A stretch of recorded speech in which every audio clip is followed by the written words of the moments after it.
She thought it was just another normal morning, until she saw something on his phone that made her blood run cold.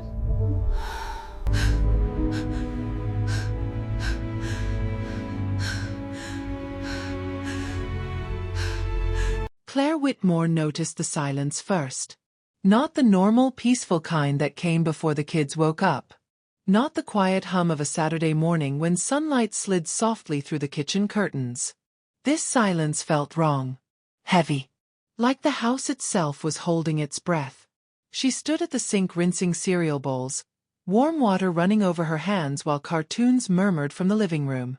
4-year-old Lily colored at the table. 2-year-old Max sat cross-legged on the rug, half asleep in front of the TV.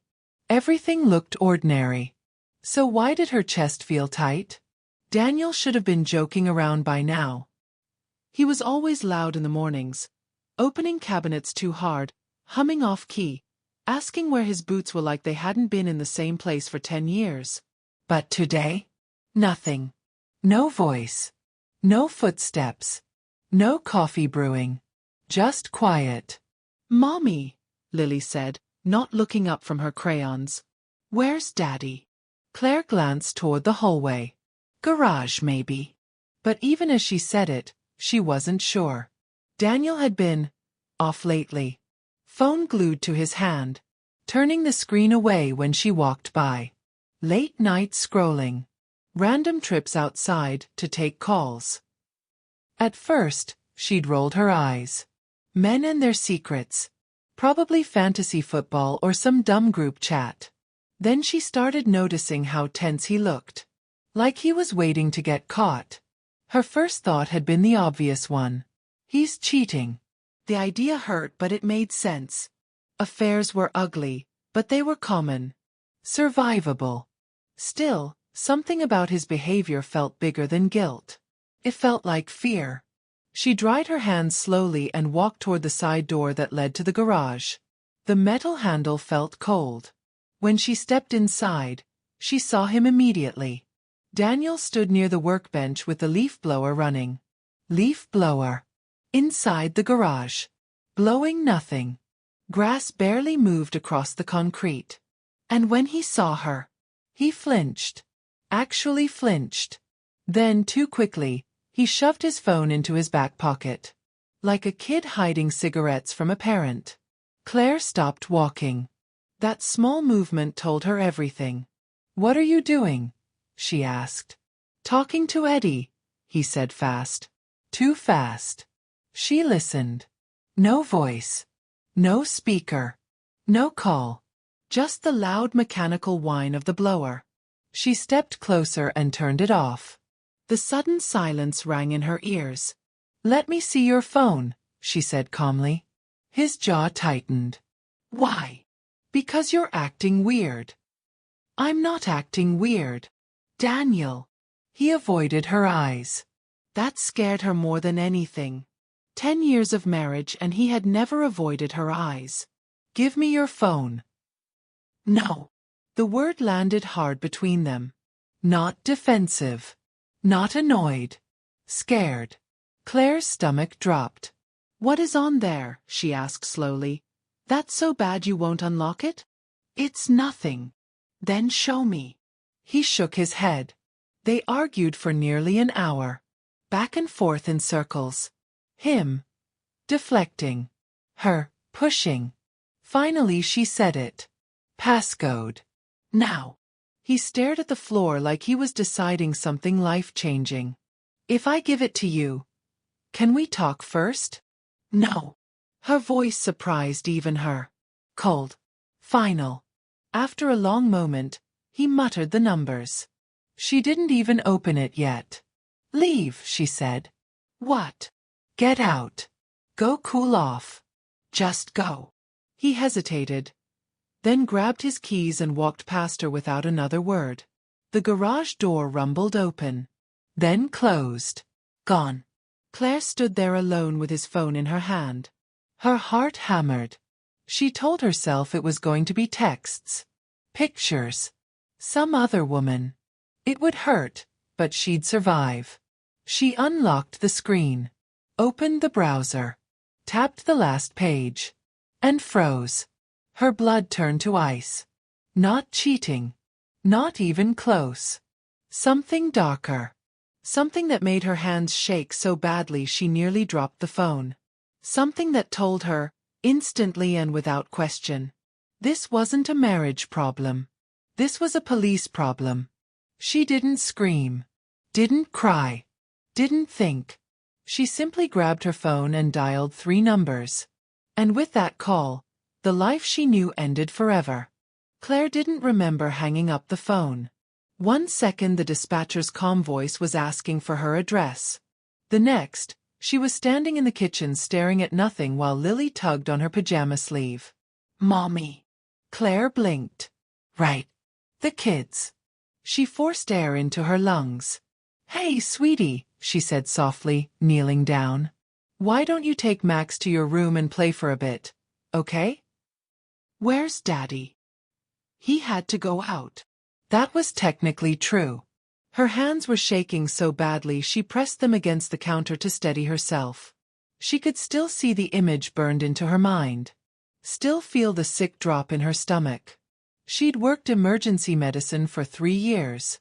She'd seen trauma. Blood. Things most people couldn't stomach. Nothing had ever made her feel like this. This wasn't shock.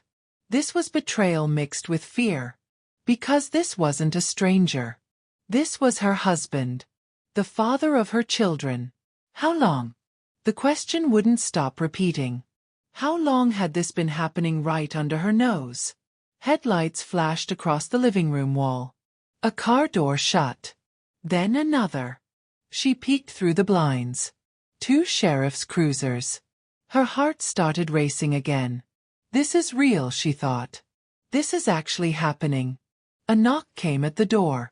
Firm. Professional. She opened it to 2 deputies, one older, steady-eyed, calm, the other younger, observant, quiet. Ma'am, you Claire Whitmore? The older one asked gently. Yes. I'm Deputy Marcus Hale. This is Deputy Carter. You're safe. Why don't you tell us what's going on? Safe. The word almost made her cry. She stepped aside and let them in.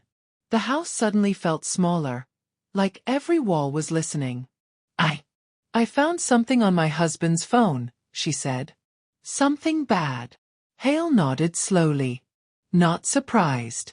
Not judging. Okay. Take your time. Walk me through it. She explained everything. The garage. The phone. The passcode. The screen. Her voice cracked halfway through. I didn't confront him, she whispered. I couldn't. I knew I had to call you. You did the right thing, Hale said quietly. That helped more than he probably realized. She handed him Daniel's phone. But he didn't touch it. Instead, he pulled out gloves and an evidence bag. The carefulness made her stomach twist. This wasn't just suspicion anymore. This was evidence. Has he ever been in trouble before? Carter asked. No. Never. He works maintenance at Cedar Ridge Elementary. He fixes lockers and stuff. He's just normal. Even saying the word felt ridiculous now. Normal. What did that even mean? Where is he now? Hale asked. He left. I told him to. I said he was acting weird. He just drove off. Did he make any threats? About hurting himself or anyone else? No. Nothing like that. Hale nodded and sealed the phone inside the bag. Any other electronics he uses? Laptop. Tablet. Claire swallowed. Yes. His computer. It's in the office. All right. We'll collect that too. Watching them unplug the laptop felt strangely intimate. Like strangers packing up pieces of her life. Carter gently wrapped the charger. Every click of plastic sounded louder than it should. Ma'am, Hale said softly, I know this is overwhelming. But you're helping us by reporting it quickly. That matters. She folded her arms around herself. I keep thinking maybe I'm wrong. Maybe I misunderstood. Hale looked her straight in the eyes. Trust your instincts. People don't call us over nothing. Outside, a neighbor's dog barked. The world kept moving like everything was normal. But inside her house, everything had changed. Forever. As the deputies carried the evidence bags out to their cruiser, Claire stood in the doorway holding her kids. Lily clutched her leg. "Mommy," she whispered. "Are we in trouble?" Claire kissed the top of her head. "No, baby." Her voice shook. "Not us." But somewhere out there, driving around with secrets in his pocket, Daniel was. The interview room smelled faintly like disinfectant and old coffee. Daniel Whitmore sat alone at the metal table, hands folded so tightly his knuckles had turned white. The chair was colder than he expected. Everything in the room was cold. Gray walls. Gray floor. Gray table bolted to the ground. No windows. Just a small black camera dome in the corner and a digital clock ticking too loudly. 8:42 a.m. Each second sounded like a hammer. Tick, tick, tick. He swallowed and rubbed his palms on his jeans. He told himself to breathe. This isn't a big deal. It's a misunderstanding. They don't have anything. But his heart wouldn't slow down. Because deep down, beneath every excuse he'd practiced on the drive over, he knew something simple and terrifying. Innocent people didn't feel like this. The door opened with a heavy metallic click. 2 detectives stepped inside. Detective Lauren Briggs led the way. Mid-40s, sharp eyes, calm posture. The kind of person who didn't need to raise her voice to control a room. Behind her was Detective Sam Rivera, younger, carrying a thin laptop and a folder. They didn't rush. Didn't intimidate. That almost made it worse. Briggs sat across from him. Rivera leaned casually against the wall. "Morning, Daniel," Briggs said evenly. "Morning," he muttered. "You understand you're not under arrest right now. You're here voluntarily." "Yeah. And you're free to leave at any time. We just want to clear some things up." "Okay." She studied him for a moment. Not judging. Just observing. Like a doctor examining symptoms. Rivera set Daniel's phone on the table. Sealed in a clear evidence bag. Daniel's stomach dropped. "There it is," Briggs said softly. "Your wife called us yesterday." He nodded. She overreacts sometimes." "Maybe," Briggs said. "But usually people don't call the police unless they're scared." He looked away. She slid the bag closer. "Help me understand what we're going to find on this phone." His mouth went dry. This was the part he'd rehearsed. Stick to the story. Keep it simple. "It's just AI stuff," he said. "Generated images. Not real people." "What kind of images?" He hesitated. Briggs didn't interrupt. Silence stretched. His heartbeat filled the room. "Just random stuff," he muttered. "The app makes pictures based on prompts." "Random how?" "I don't know." "Celebrities.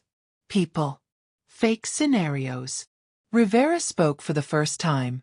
"Your wife didn't seem to think it was random." Daniel felt heat rise in his face. "She doesn't get technology. It's just AI art. It's not illegal." Briggs leaned forward slightly. "Daniel, I need you to be specific with me. What exactly were you generating?" He rubbed his forehead. "Just experimenting." "With what?" He swallowed. "People. Adults. Sometimes younger." "How young?" He didn't answer. Briggs didn't blink. "Daniel, I don't know." "It varies. It's fake though. Nobody real. It's just pixels." The word fake sounded thin even to him. Rivera opened the laptop. "We'll verify that," he said calmly. Briggs clasped her hands. "Here's the thing. Technology doesn't erase responsibility. Intent matters. I didn't mean anything by it, Daniel said quickly. It was curiosity. That's all. Curiosity about what? He stared at the table. He suddenly felt like a kid called into the principal's office. Small. Cornered. Look, he said, voice shaking slightly. It kind of became a habit. I generate stuff at night. It was stupid. I get that. But it's not real. How often? Briggs asked. Every day. For like a week. Every day. Yeah. Rivera typed notes. The clicking keys sounded like gunshots. Briggs nodded slowly. All right. Here's what's going to happen. We're going to examine your devices. Phone, computer, cloud storage. Everything. Daniel forced a shrug. Fine. You won't find anything illegal. You're giving us consent to search all electronics? He hesitated. This was the moment. Say no. Ask for a lawyer. Walk out. But saying no would look guilty. And he told himself there was nothing serious anyway. Nothing they could prove. Yeah, he said finally. Go ahead. Rivera glanced at Briggs. They both knew how big that word was. Consent. It opened every locked door for them. Briggs stood. Okay. We'll start with the phone and your laptop. While forensics runs, we may have more questions. Daniel nodded, trying to look relaxed. Trying to look normal. But as they gathered their things, something cold crept into his chest. A thought he couldn't shake. What if something's still on there? Old files. Old downloads. Things he forgot about. Things he told himself didn't matter. The door opened again. Before leaving, Briggs looked back at him. Daniel, she said quietly, this is your chance to be honest. It always goes better when people are honest. He forced a weak smile. I am. The door shut. The lock clicked. And for the first time that morning, Daniel felt completely alone. Because somewhere down the hall, machines were already digging through his digital life. Every search. Every click. Every secret. And unlike him, computers didn't forget. The digital forensics lab didn't look dramatic. No flashing lights. No giant screens. No tense music like in the movies. Just desks. Cables. Coffee cups. And quiet people staring at monitors for hours at a time. But this was where lies went to die. Detective Sam Rivera set Daniel Whitmore's laptop onto the metal intake table like it weighed more than it should. Maybe it did. Because sometimes a device didn't just hold data. Sometimes it held a life sentence. Forensics request, he said to the tech behind the desk. Consent search. Possible exploitation material. The technician, Maya Patel, nodded professionally. No reaction. No judgment. After 10 years in internet crimes, almost nothing surprised her anymore. Still, her movements became extra precise. Gloves on. Evidence tag scanned. Serial number logged. Chain of custody documented. Everything recorded. Because one mistake could ruin a case. Phone first or laptop? She asked. Start with the phone, Rivera said. Then image the laptop. Got it. She connected the phone to a small black device and began creating a full forensic extraction. Not just photos or messages, but everything. Deleted files. Hidden cache. Browser history. Fragments most people didn't even know existed. The progress bar crawled forward. Rivera leaned against the counter, arms crossed. Waiting. He hated this part. The quiet before the truth. Across town, Claire Whitmore sat at her parents' kitchen table staring into a mug of cold coffee. She hadn't slept. Not really. Every time she closed her eyes, she saw that screen again. That image. Her stomach twisted. Her mom rubbed her back gently. You did the right thing, she kept saying. Claire nodded, but doubt crept in anyway. What if it was a mistake? What if she misunderstood? What if she just destroyed her children's family over something fake? Her phone buzzed. Unknown number. Her heart stopped. She answered immediately. Claire? This is Detective Rivera. Her throat tightened. Yes. We're still processing everything. I just wanted you to know. You did the right thing calling us. Okay. She closed her eyes. Did you find anything? A small pause. Not on the phone yet, he said carefully. But we're continuing. Not on the phone. Relief flooded her. Then confusion. Then guilt. Maybe Daniel was telling the truth. Maybe it really was just some weird AI thing. Maybe. We'll keep you updated, Rivera added. Okay, she whispered. After he hung up, she stared at the table. Her dad squeezed her shoulder. See? Maybe it's nothing. She wanted to believe that. God, she wanted to. Back at the lab, Maya frowned slightly. Rivera noticed. What? Phones mostly junk, she said. Search history, some weird AI image generators, but nothing clearly illegal stored. Rivera exhaled slowly. All right. So either he's telling the truth, she continued, or he's careful. Yeah. Starting laptop now. She plugged it into the forensic station. Created a full disk image. Bit by bit. Every sector copied exactly. It would take hours.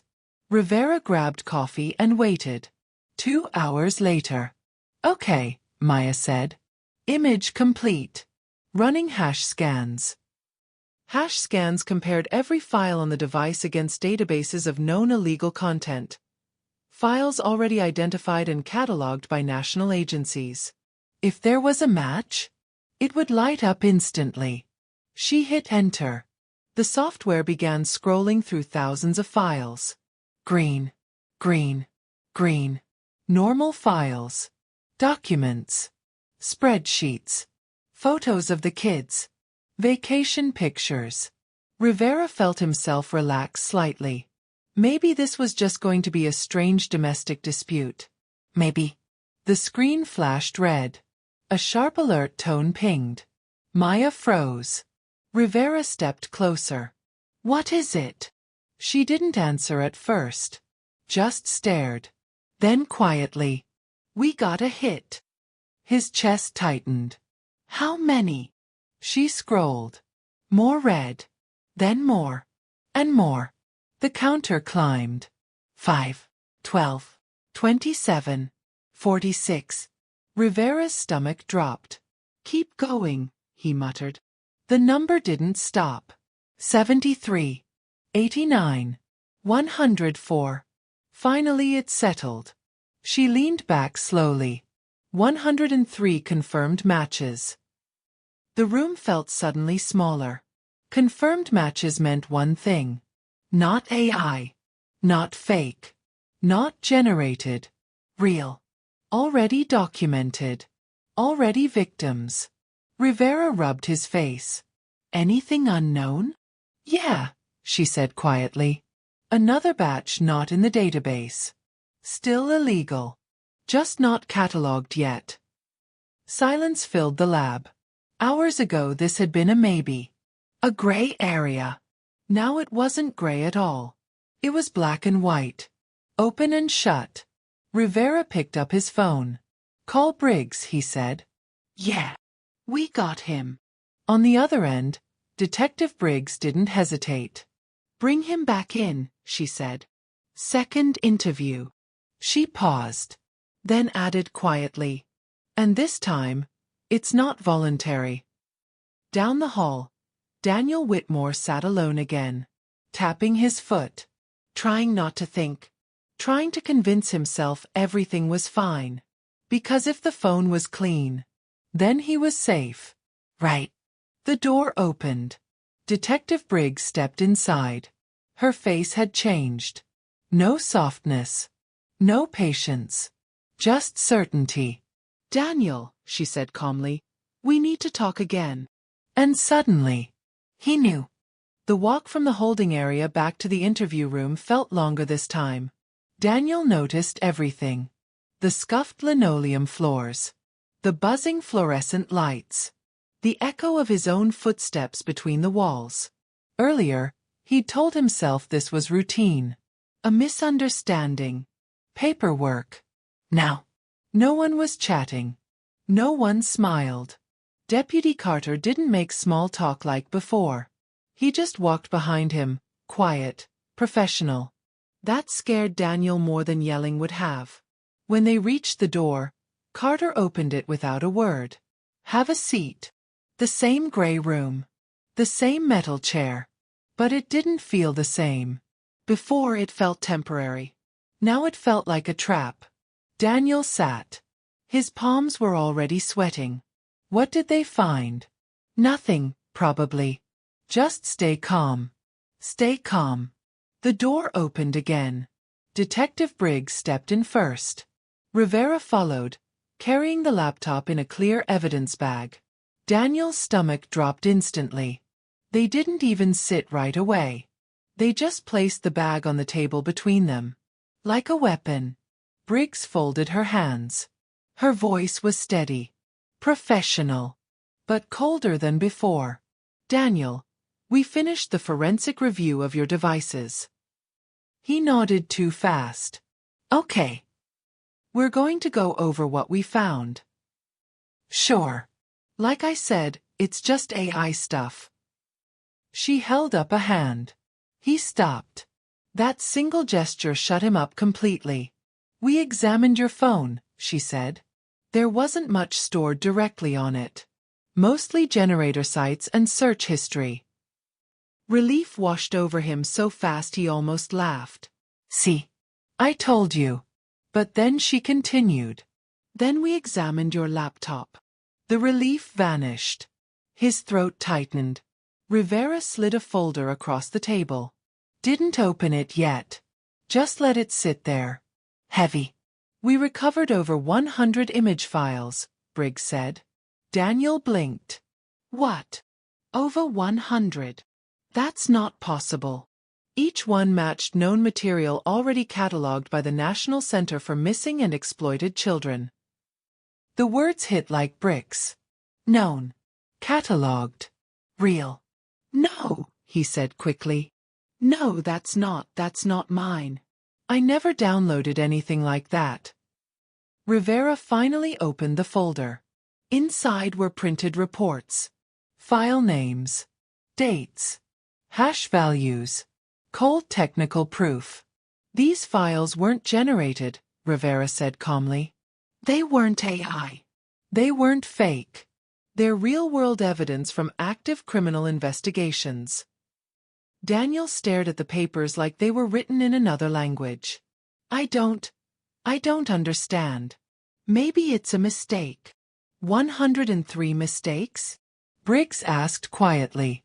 His mouth opened. Nothing came out. She leaned forward. Daniel, this is the part where honesty matters. Because right now, the evidence speaks for itself.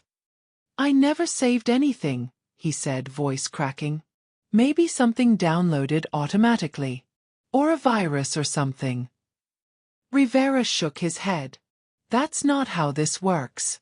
These files were manually accessed. Multiple times. Over months. Months. Daniel felt dizzy. His brain scrambled for excuses. Anything. There was this thing I downloaded years ago, he said quickly. Like a leak. A big file. Random pictures. Maybe they got mixed in. Briggs didn't blink. That explanation doesn't fit the timeline. I swear I didn't mean. Daniel, she interrupted softly, over 100 files don't appear by accident. Silence. The clock ticked. Tick, tick, tick. He suddenly realized something terrifying. They weren't guessing. They weren't fishing. They already knew. This wasn't an interview anymore. It was confirmation. Briggs stood. Her chair scraped loudly. Daniel Whitmore, she said, voice firm and official. At this point you are under arrest for aggravated possession of child sexually abusive material and using a computer to commit a crime. The words didn't feel real.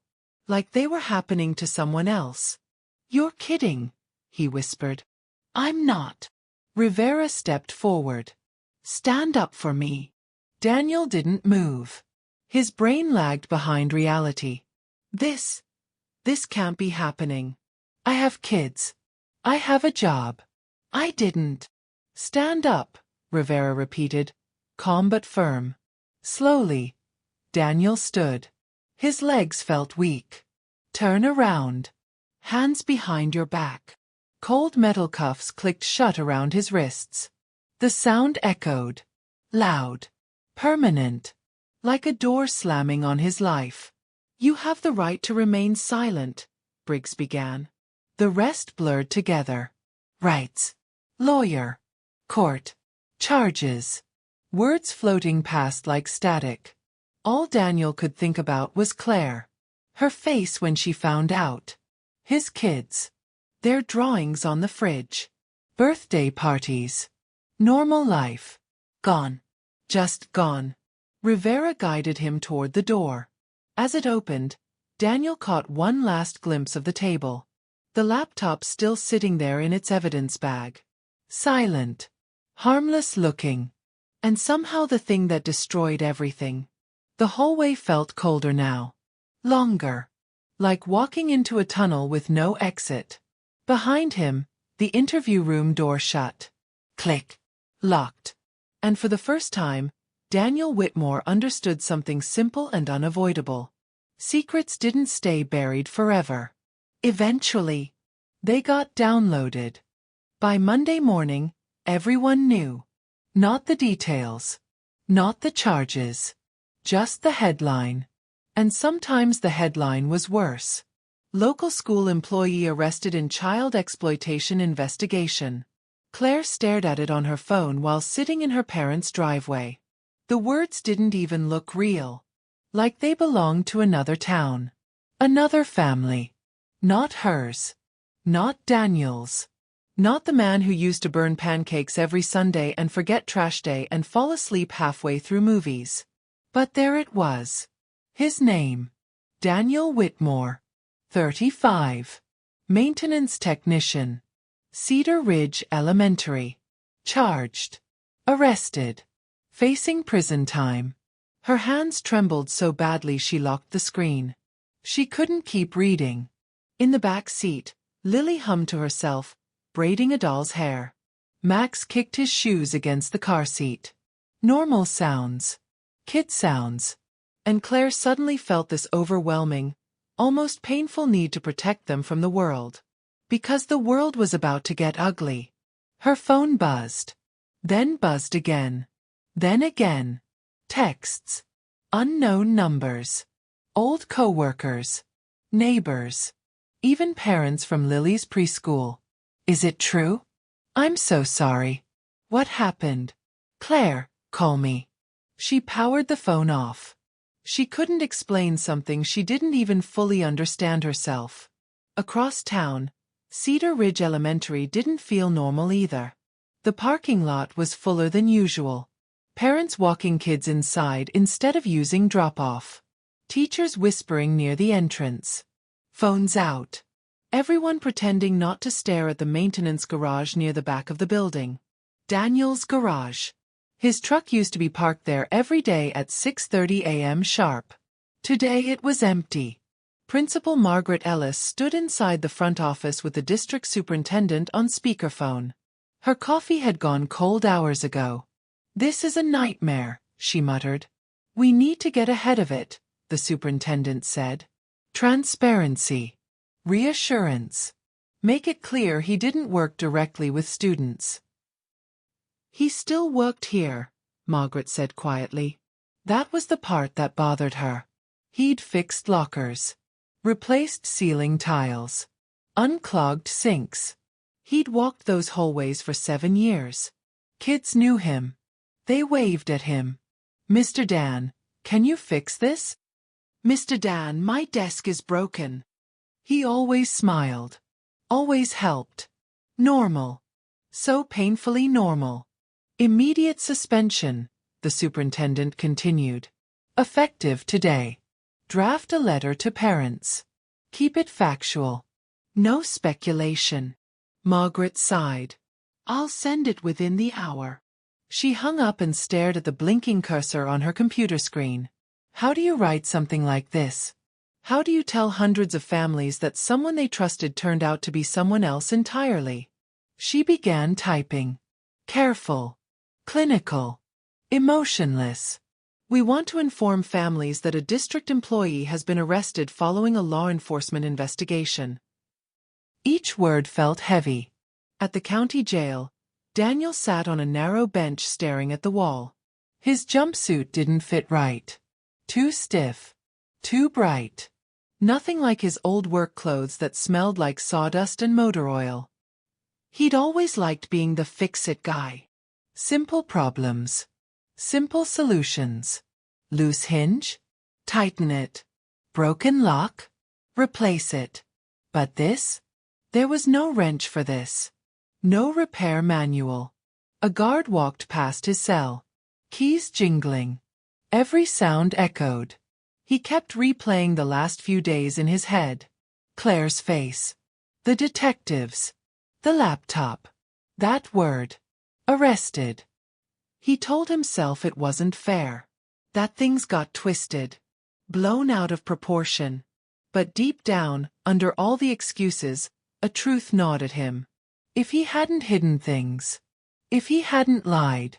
If he hadn't kept pushing boundaries thinking no one would ever know. He wouldn't be here. He rested his head against the wall and closed his eyes. But sleep wouldn't come.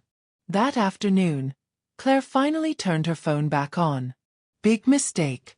Dozens of notifications exploded onto the screen. News alerts. Social media tags. Someone had posted Daniel's mugshot already. Her stomach lurched. The comments were worse. Strangers who didn't know her family saying horrible things. Calling him a monster. Calling her blind. Some even blaming her. How could you not know? Protect your kids. Women always ignore the signs. Tears burned her eyes. They didn't know anything. They didn't know the man she thought she married. They didn't know how secrets could hide in plain sight. She deleted every app. Then shut the phone off again. Her mom sat beside her on the couch. You can't read that stuff, she said gently. I feel like everyone's staring at us, Claire whispered. Let them stare. You did the right thing. Claire nodded slowly. But it didn't feel brave. It felt like her life had exploded in public. Like grief with an audience. By evening, the school's official statement went out. Parents shared it everywhere. Local news trucks parked near the entrance. Cameras. Reporters. Questions. The word safety repeated over and over. Meanwhile, Claire packed Daniel's clothes into trash bags. Not folding. Not sorting. Just shoving everything away. She couldn't stand seeing his stuff anymore. His boots by the door. His jacket on the chair. His coffee mug in the sink. Every object felt like a lie. She paused in the bedroom doorway. Looked at the empty space where his laptop used to sit. That small rectangle of plastic and metal. It didn't look dangerous. It didn't look evil. But it had held over 100 secrets. 100 betrayals. Right under her roof. Right while her kids slept down the hall. That thought made her knees weak. She sank onto the bed and cried for the first time since the call. Not quiet tears. Not controlled ones. Full, shaking sobs. For the marriage. For her kids. For the life she thought she had. And for the terrible realization that sometimes the person you trust most is the one you never really knew at all. Outside, the sun dipped below the houses. Another day ending. The world moving on. But for Claire Whitmore and everyone connected to Cedar Ridge Elementary, nothing would ever feel normal again. The courthouse smelled like old paper and floor cleaner. Claire noticed that first. Not the people. Not the deputies. Not even Daniel. Just that stale institutional smell that clung to government buildings, like time had stopped somewhere around 1987 and never restarted. She sat on a hard wooden bench outside courtroom 3B with her father beside her. Her hands were wrapped around a styrofoam cup of coffee she hadn't touched. It had gone cold 20 minutes ago. She kept holding it anyway. Something to anchor herself. Something solid. Because everything else felt like it was floating. Voices echoed down the hallway. Lawyers talking fast. Shoes squeaking on tile. The low murmur of families waiting for their own disasters to be called. Everyone here had something bad happening. But Claire couldn't shake the feeling that everyone somehow knew hers. Like they could see it written on her face. That's her. The wife. She pulled her coat tighter. You okay? Her dad asked quietly. She nodded. Like, I just want this part over, she whispered. Me too. A deputy stepped out of the courtroom. Whitmore case, he called. Her heart jumped straight into her throat. That's us, her dad said gently. Her legs felt weak as she stood. Every step toward the door felt heavier than the last. Inside, the courtroom was smaller than she expected. Not dramatic like TV. No giant speeches. Just beige walls, wooden tables, and fluorescent lights that buzzed faintly overhead. Ordinary. Which somehow made it worse. Because something life-changing shouldn't happen in a room this plain. Then she saw him. Daniel. Orange jail uniform. Wrists cuffed. Hair messy. He looked smaller. Not physically. Just diminished. Like someone had taken the air out of him. For a split second, her brain betrayed her. That's your husband. That's the man who built Lily's crib. That's the man who held your hand during Max's birth. Memory crashed against reality so hard it made her dizzy. Then he looked up. Their eyes met. And whatever softness might have existed inside her vanished. Because instead of shame, instead of apology, she saw fear for himself. Not for their kids. Not for her. Just himself. And that told her everything she needed to know. She looked away first. The hearing started quickly. Legal language flying back and forth. Charges read aloud. Each one sounding heavier than the last.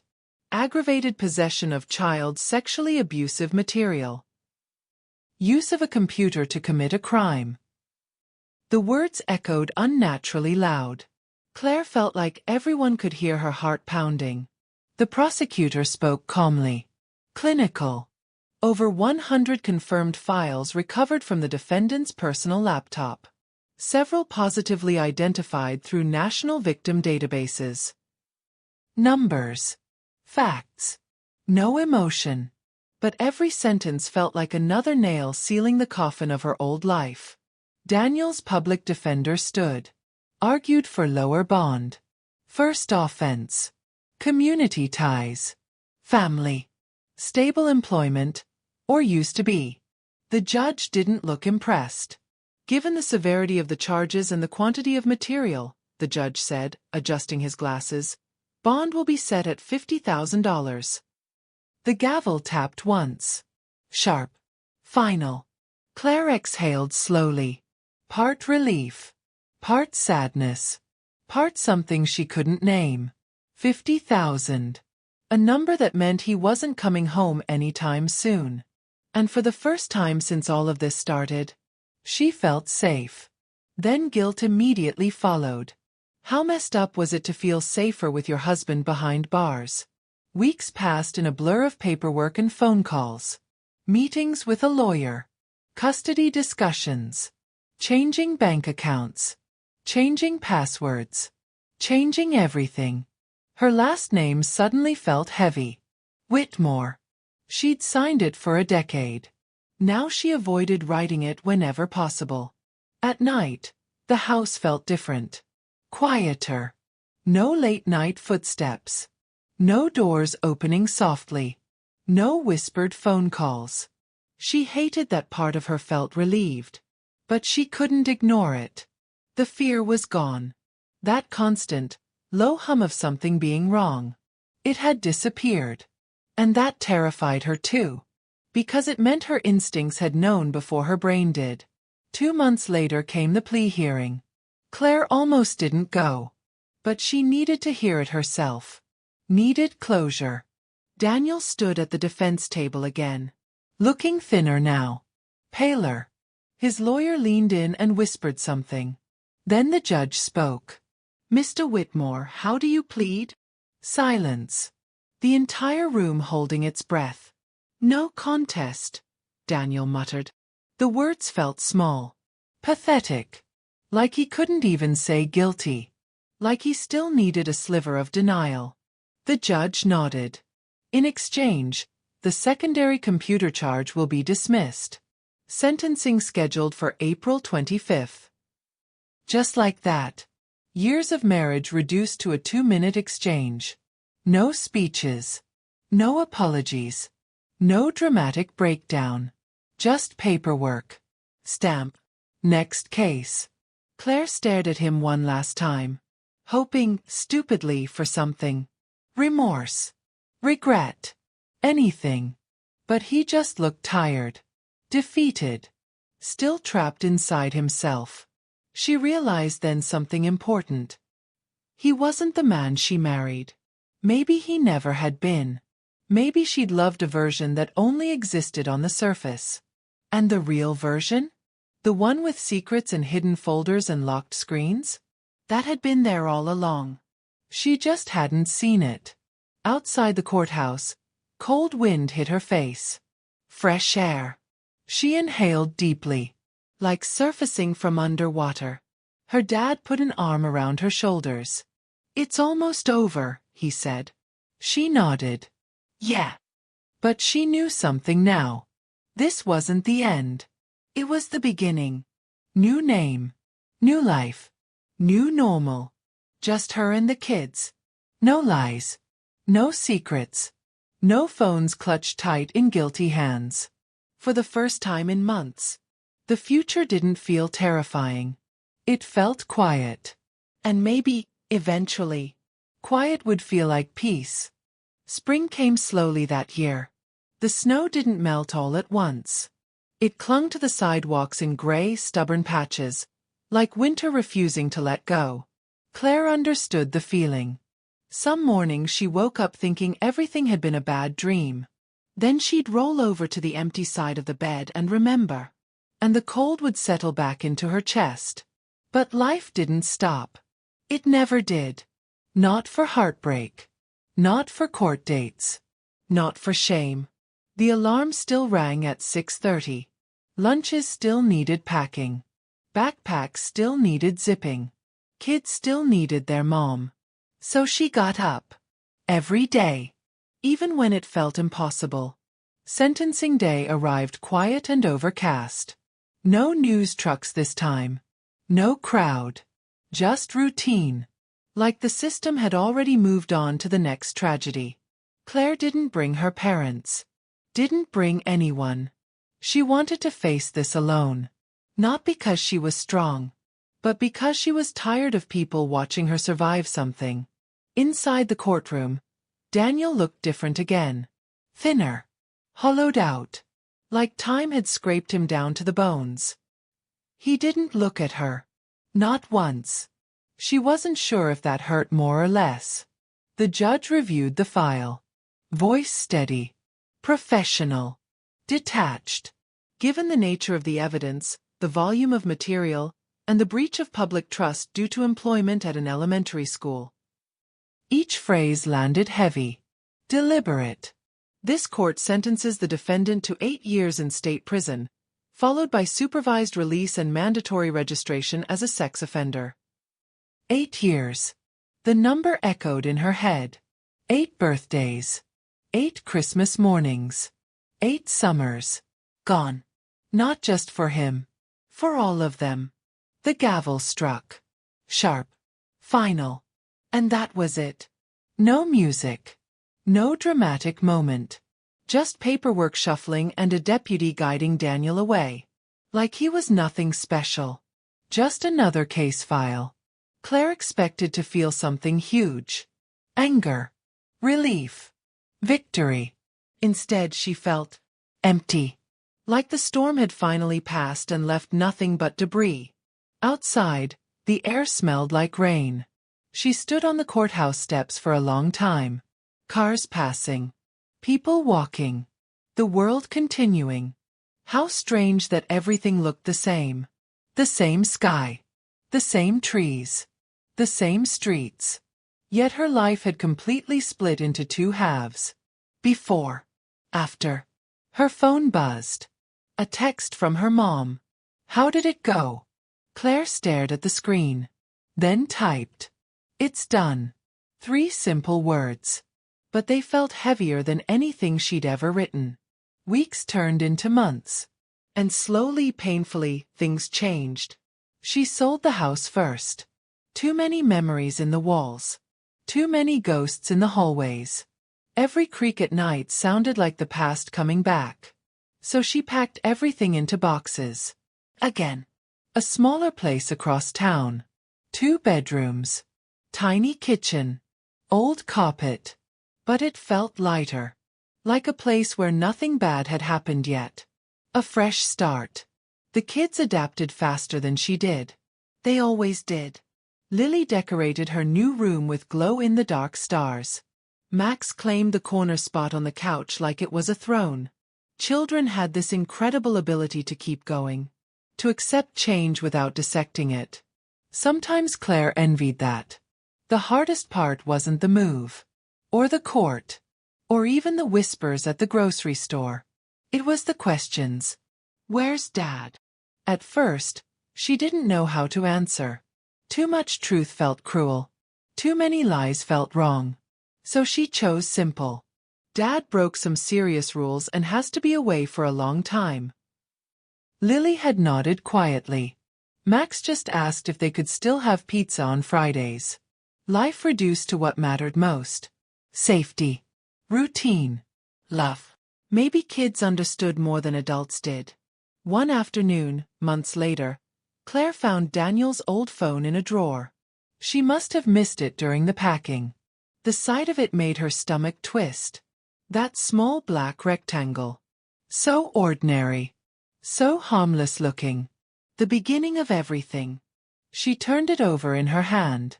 Remembered all the nights he'd angled the screen away. All the times he said, just work stuff. All the moments she'd trusted him without question. Trust. Such a fragile thing. Once broken, it didn't crack. It shattered. She walked to the kitchen. Opened the trash can. And dropped the phone in. No ceremony. No speech. Just gone. Like it should have been a long time ago. By summer, something unexpected happened. She laughed again. Not fake. Not forced. Real laughter. At Max spilling juice everywhere. At Lily trying to teach the dog to dance. At a silly movie they watched piled together on the couch. The sound startled her. Like hearing an old song you forgot you loved. She realized then. Healing wasn't loud. It didn't announce itself. It slipped in quietly. Little moments. Tiny breaths. A day where you didn't think about court. A night where you slept straight through. A morning where the weight on your chest felt just a bit lighter. Not fixed. Just lighter. One evening, she sat on the porch while the kids rode their bikes in circles on the sidewalk. Sunset painted everything gold. Neighbors waved. Someone grilled burgers down the street. Normal life. Simple. Safe. She held a cup of tea and watched Lily wobble past, laughing too hard to steer straight. Mom. Look at me. I see you. Claire called back. And she meant it. She really saw them. Fully present. Not distracted. Not worried. Not walking on eggshells around secrets she didn't understand. Just here. With her kids. Free. For the first time in years, she didn't feel like something bad was about to happen. Didn't feel that constant, quiet dread. The future didn't look dark anymore. It looked open, unwritten. And maybe that was enough. She didn't know exactly who she was now. Single mom. Survivor. Divorced. Stronger than she ever wanted to be. But she knew one thing for sure. The worst thing that ever happened to her family didn't get to define the rest of their lives. It didn't get to steal their laughter. Or their safety. Or their chance to start again. The sun dipped lower. The kids raced toward her, breathless and smiling. "Can we have pizza tonight?" Max asked. Claire smiled. "Yeah," she said. "Pizza sounds perfect." And for the first time in a long time, it really did.